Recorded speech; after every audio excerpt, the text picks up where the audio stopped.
Patreon और अन्य माध्यमों से नेशनल दस्तक का सहयोग करने वाले सभी दर्शकों का बहुत बहुत शुक्रिया। आपके सहयोग से ही बहुजन मीडिया को नई ऊंचाई मिल रही है और मनोबल और अधिक बढ़ रहा है। आशा है आगे भी आप हमें ऐसे ही सपोर्ट करते रहेंगे। धन्यवाद।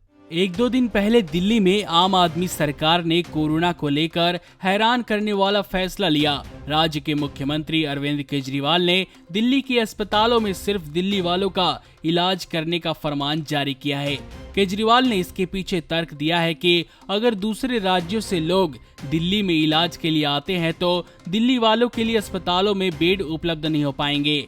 वहीं दिल्ली सरकार के इस फैसले पर बसपा सुप्रीमो मायावती ने आपत्ति जताई और केंद्र सरकार को मामले में हस्तक्षेप करने को कहा है।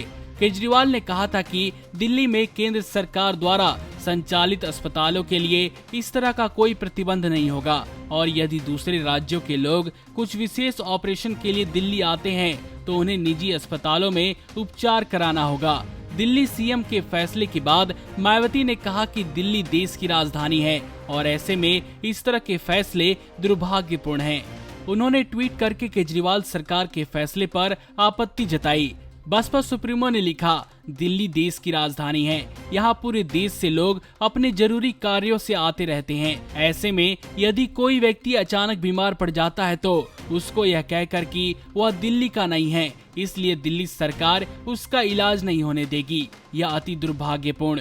केंद्र को इसमें जरूर दखल देना चाहिए। वहीं इसके पहले के ट्वीट में उन्होंने देशवासियों को बेवजह यहाँ वहाँ जाने से बचने की सलाह दी थी। उन्होंने ट्वीट किया, अनलॉक 1 के तहत आज से जो भी स्थल व बाजार आदि खोले जा रहे हैं वहां जाने के लिए लोगों को सरकारी नियमों का सख्ती से पालन करना चाहिए। यदि बहुत जरूरी है तभी वहां जाना चाहिए, वरना जाने से बचना चाहिए। बीएसपी की उनके हित में यही सलाह है।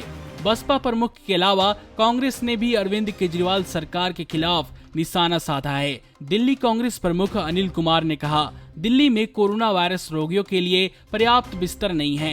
केजरीवाल को बताना चाहिए कि क्या उनकी सरकार अन्य राज्यों के, खास तौर पर उत्तर प्रदेश और बिहार के उन लोगों को इलाज देने से मना करेगी जो दिल्ली में रह रहे हैं लेकिन उनके पास कोई पहचान पत्र या पते का सबूत नहीं है। केजरीवाल सरकार का निर्णय उचित नहीं लगता है। देश में किसी भी व्यक्ति को किसी भी राज्य में जाकर अपना इलाज कराने का अधिकार है। इलाज के लिए उसे मना नहीं किया जा सकता है। एक तरह से देखें तो दिल्ली के मुख्यमंत्री का यह फैसला तानाशाह की तरह प्रतीत होता है। नमस्कार।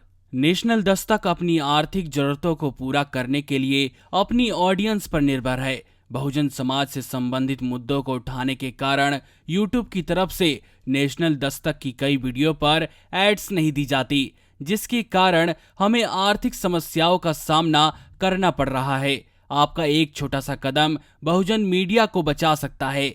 आपके सहयोग और सहायता के कारण ही हमने अभी तक यह मुकाम हासिल किया है। नेशनल दस्तक को आप पैट्रियन के जरिए सपोर्ट कर सकते हैं। इसके साथ ही आप अन्य माध्यमों जैसे यूपीआई, गूगल पे, डेबिट कार्ड, वॉलेट, फोन पे आदि से भी हमारी मदद कर सकते हैं, जिसका लिंक वीडियो के नीचे डिस्क्रिप्शन में डाल दिया गया है। पैट्रियन पर आप हमें प्रतिमाह $2 यानी 140 रुपए प्रतिमाह से हमारे साथ जुड़ सकते हैं। दूसरे माध्यमों में राशि की कोई सीमा नहीं है। आपके सहयोग से ही बहुजन मीडिया को एक नई दिशा मिली है और इसे अभी एक नए मुकाम तक लेकर जाना बाकी है, जो आपके साथ के बिना संभव नहीं है। आपसे डायरेक्ट फंडिंग से हम आपके अधीन हो जाएंगे और एक स्वतंत्र मीडिया के तौर पर समाज की आवाज को बुलंद कर पाएंगे। धन्यवाद। नेशनल दस्तक को देखने वालों से अपील है कि वह नेशनल दस्तक के सपोर्टर फॉर्म को भरें ताकि हम सीधे आपसे जुड़ सके। नेशनल दस्तक की आपसे गुजारिश है कि अगर इसको बचाना चाहते हैं तो नेशनल दस्तक को सब्सक्राइब करने के लिए रेड कलर के सब्सक्राइब बटन को दबाएं, फिर बेल आइकन की घंटी दबाएं। नेशनल दस्तक को बचाने के लिए बहुत जरूरी है कि हर खबर को शेयर करें, लाइक करें, कमेंट जरूर करें।